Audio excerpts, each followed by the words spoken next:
YouTube ప్రేక్షకులకు వీక్షకులకు అందరికీ కూడా నమస్కారం. కార్యక్రమాన్ని ప్రారంభం చేసేటువంటి ముందు చక్కటి శ్లోకంతో కార్యక్రమాన్ని ప్రారంభం చేసుకుందాం. శ్రీ విద్యాం జగదాం దాత్రిం స్వర్గస్థితి లయేశ్వరీం నమామి లలితా నిత్యం మహాత్రిపుర సుందరీం చతుర్భుజ చంద్రకళావతాంసే కుచున్నతే కుంకుమారాగశోణే పుండ్రక్షుభాషాం పుష్పబాణాం హస్తే నమస్తే జగదేకమాతః జ్ఞానానందమయం దేవం నిర్మలాస్ఫటికాకృతిం ఆధారం సర్వ విద్యానాం హయగ్రీవముపాస్మహే.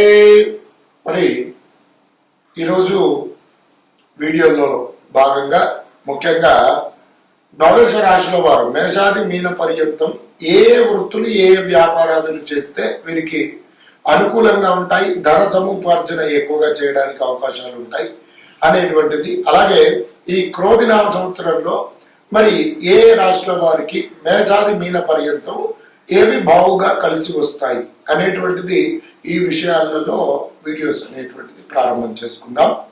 సింహరాశి వారికి మరి అనుకూలంగా ఉండేటువంటి వృత్తులు వ్యాపారాదులు ఏమిటి, అలాగే ఈ క్రోధినామ సంవత్సరంలో వీరికి ఇవి అనుకూలంగా ఉండేటువంటివి ఏమిటి అనేటువంటిది వీడియోలో తెలుసుకుందాం.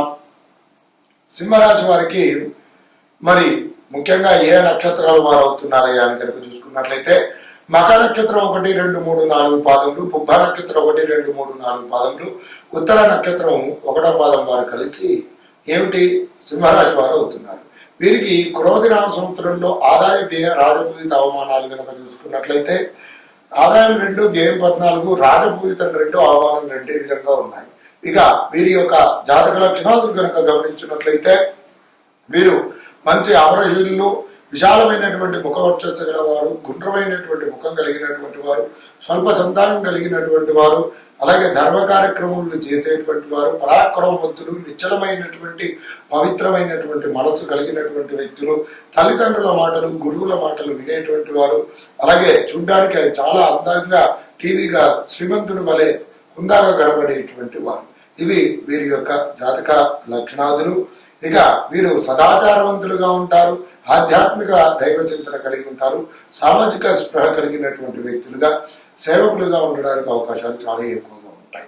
ఇవి వీరి యొక్క జాతక లక్షణాలు. ఇక మరి ఈ సింహరాశి వారికి మరి అనుకూలంగా ఉండేటువంటి వృత్తి వ్యాపారాలు ఏమిటి అని కనుక చూసుకున్నట్లయితే వీరు ఏమిటి సహజంగా వీరికి మంచి సామాజిక స్పృహ కలిగినటువంటి వ్యక్తులు, అంటే ఒక సోషల్ ఆర్గనైజేషన్ అనేటువంటిది ఏర్పాటు చేయడం, వాటికి సంబంధిత స్వచ్ఛంద సేవా సంస్థలు నెలకొల్పడం, వాటిని వృత్తిగా కెరీర్గా ఎంచుకోవడము, అలాగే సామాజిక సేవకులుగా అలాగే మరి సామాజికవేత్తలుగా వీరు ఎక్కువగా ఉంటారు. ముఖ్యంగా ఈ సింహరాశిలో ఉన్నటువంటి వారు రాజకీయ రంగాలలో కూడా బాగుగా వృత్తిపరంగా ఎంచుకున్నట్లయితే అనుకూలంగా ఉంటుంది. అలాగే మంచి సామాజిక సేవ చేయడానికి వీరికి అనుకూలంగా ఉంటుంది. అలాగే వీరికి ప్రభుత్వ రంగంలో ఉన్నటువంటి అడ్మినిస్ట్రేటివ్ డిపార్ట్మెంట్కి అంటే ఐఏఎస్ అలాగే పోలీస్ శాఖ ఐపీఎస్లుగా వీరు విశేషమైనటువంటి సేవలు అందించడానికి అవకాశాలు అనేటువంటి చాలా ఎక్కువగా ఉంటాయి. ఈ పరంగా వీరు వృత్తి ఎంచుకున్నట్లయితే చాలా బాగుంటుంది. విశేషంగా కనుక చూసుకున్నట్లయితే ప్రభుత్వ రంగ సంస్థలలో వీరు ఎక్కువగా ఉద్యోగులుగా ఉండడానికి అవకాశాలు ఉంటాయి. అలాగే కొన్ని కాంట్రాక్ట్కి సంబంధించినటువంటి ప్రభుత్వానికి సంబంధించినటువంటి కాంట్రాక్ట్ పరంగా కాంట్రాక్ట్ సంబంధిత వ్యాపారాదులు కనుక వీరు చేసినట్లయితే వీరికి చాలా అనుకూలంగా ఉంటుంది. వృత్తిపరంగా కూడా అనుకూలంగా ఉండడానికి అవకాశాలు ఎక్కువగా ఉన్నాయి.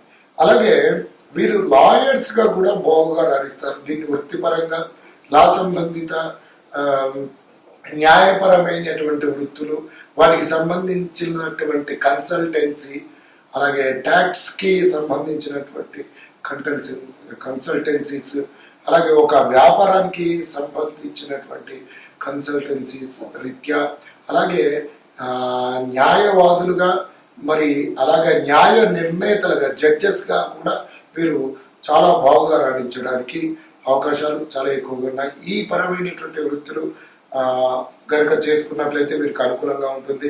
అలాగే చాలా అనుకూలంగా ఉంటుంది. ఇక వీరు ఒక మంచి వ్యాపార సంస్థకు సిఇఓగా ఉండడం, వాటికి సంబంధించినటువంటివి చేయడం చాలా బాగుంటుంది. అలాగే వీరికి సహజంగా నాయకత్వ లక్షణాలు కలిగి ఉంటారు. మరి విశేషంగా వీరు ఒక మంచి ముఖ్యంగా మెంటర్స్గా, అంటే ఒక దాని గురించి కెరీర్ గైడెన్స్ ఇవ్వడానికి వీరికి చాలా వాటికి సంబంధించినటువంటి దాన్ని వృత్తిగా ఎంచుకోవడం పూర్వకంగా కూడా మంచి విద్యా సంస్థలు నెలకొల్పడం పూర్వకంగా వాటి పరమైనటువంటి వృత్తులు వ్యాపారాదులు ఏవి చేసుకున్నా సరే అనుకూలంగా ఉంటుంది. అలాగే ఇక డాక్టర్స్గా కూడా వీరికి రాణించడానికి ముఖ్యంగా వైద్యపరమైనటువంటి వృత్తులు కానివ్వండి, వైద్యానికి సంబంధించినటువంటి వ్యాపార సంస్థలు నెలకొల్పడం పూర్వకంగా కానివ్వండి వీరికి చాలా అనుకూలంగా ఉంటుంది. అలాగే వీరు ఒక మంచి ప్రణాళిక సిద్ధం చేయడంలో సిద్ధాస్తులు అని చెప్పుకోవచ్చు. అంటే ఏదైనా ఒక వ్యాపార సంస్థకు కానివ్వండి, ఒక కెరీర్కి సంబంధించి కానివ్వండి, అలాగే ఒక న్యాయపరమైనటువంటి విధి విధానాలు కానివ్వండి, ఒక ఆధ్యాత్మిక దైవ సందర్శనానికి సంబంధించి కానివ్వండి, ఒక పెద్ద వ్యూహాత్మక రచన చేయాలంటే ఇందులో వీరు సిద్ధహస్తులు. కాబట్టి వీరికి ప్లాన్స్ పరంగా కూడా వృత్తి వ్యాపారాదులు ఏది చేసుకున్నా సరే వీరికి చాలా అనుకూలంగా ఉండడానికి సింహరాశి వారికి యోగకారకంగా ఉంటాయని చెప్పి చెప్పుకోవచ్చు. ఇక ఈ సింహరాశి వారికి మరి ఈ రంగాలలో ఉన్నవారు కానివ్వండి, అలాగే ఈ రంగాలలో వెళదాం అనుకున్నటువంటి వారు కానివ్వండి, వాటికి సంబంధిత వ్యాపారాదులు నెలకొల్పుదామని అనుకునేటువంటి వారు కానివ్వండి, అందులో వ్యాపారంలో ఉన్నటువంటి వారు కానివ్వండి, కొన్ని ప్రతికూల పరిస్థితులు ఆటంకాలు అనేటువంటి జరుగుతున్నట్లయితే మరి తప్పకుండా రాశినాథుడైనటువంటి సూర్యుని యొక్క అనుగ్రహం ఉండి తీరవలసిందే. కాబట్టి ఈ సింహరాశి వారు ఆదివారం రోజున తప్పకుండా సూర్యోపాసన చేయండి, సూర్యగ్రహ ధ్యానము చేసుకోండి, సూర్య నమస్కారాదులు చేసుకోండి. అలాగే ఆదివారం రోజున చక్కగా గోధుమలతో చేసినటువంటి పిండి పదార్థములు, అలాగే ఎరుపు రంగు గల వస్త్రము, ఎరుపు రంగు గల పూలు, మరి నవగ్రహములు ఉన్నటువంటి దగ్గరికి వెళ్ళి అక్కడ సూర్యగ్రహ భగవానునికి సూర్యగ్రహ విగ్రహమునకు చక్కగా అక్కడ గంధ పుష్పాదులతో అలంకరణ చేసి ఆ ఎర్రని వస్త్రము ఎర్రని పుష్పాలు స్వామివారికి నివేదన చేసి ఆవు నెయ్యితో ఎర్రవత్తుతో చక్కగా దీపారాధన చేసుకొని గోధుమలకు సంబంధించినటువంటి అక్కడ పిండి పదార్థాలు ఏవైతే మీరు తీసుకుని వెళ్ళారో అక్కడ స్వామివారికి నివేదన చేసి ప్రదక్షిణం చేసుకోండి. ఆ విధంగా చేసుకున్నట్లయితే సూర్యగ్రహానుగ్రహం లభిస్తుంది. తప్పకుండా ఉత్తమోత్తమ ఫలితాలను పొందుతారు. అలాగే ఇంకా మంచి అనుకూల పరిస్థితులు పొందడానికై సింహరాశి వారు ప్రతి నిత్యము కూడా పఠించవలసినటువంటి నామజపం కనుక చూసుకున్నట్లయితే ఓం క్లీం బ్రహ్మణే జగదాధారాయ నమః అనేటువంటి నామాన్ని ప్రతి నిత్యం పఠించండి. ఉత్తమోత్తమ ఫలితాలను పొందండి. నమస్కారం.